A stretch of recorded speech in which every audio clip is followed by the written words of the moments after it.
Il était une fois, dans un royaume lointain, un jeune berger nommé Pierre, qui vivait au cœur des collines verdoyantes.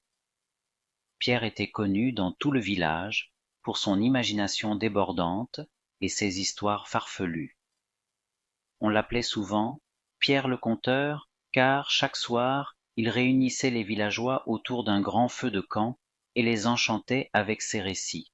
Un jour, alors que Pierre gardait ses moutons, il aperçut un lapin blanc aux yeux roses qui semblait porter un petit gilet bleu.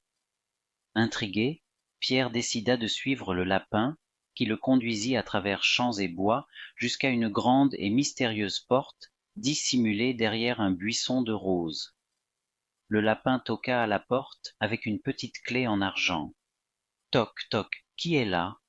Demanda une voix fluette de l'autre côté. C'est moi, monsieur Lapineau, et j'ai amené un ami, répondit le lapin.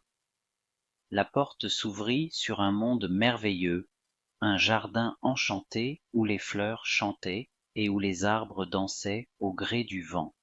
Pierre était ébahi. Bienvenue au pays des merveilles, jeune berger, dit une petite fée aux ailes étincelantes.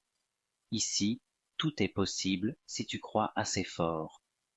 Pierre rencontra de curieux personnages, comme le chat du Cheshire qui souriait sans raison, la reine de cœur qui collectionnait les cœurs des fleurs, et le lièvre de Mars qui servait du thé à des souris.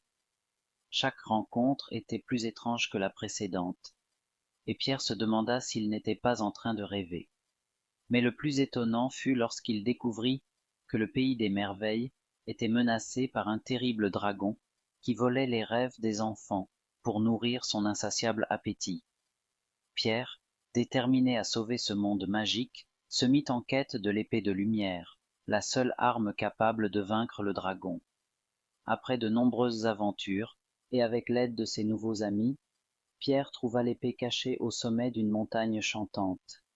Il affronta le dragon dans un combat épique, et grâce à sa bravoure et à sa foi en la magie, il réussit à le vaincre. Le pays des merveilles fut sauvé, et Pierre devint un héros. Mais il savait que son aventure touchait à sa fin.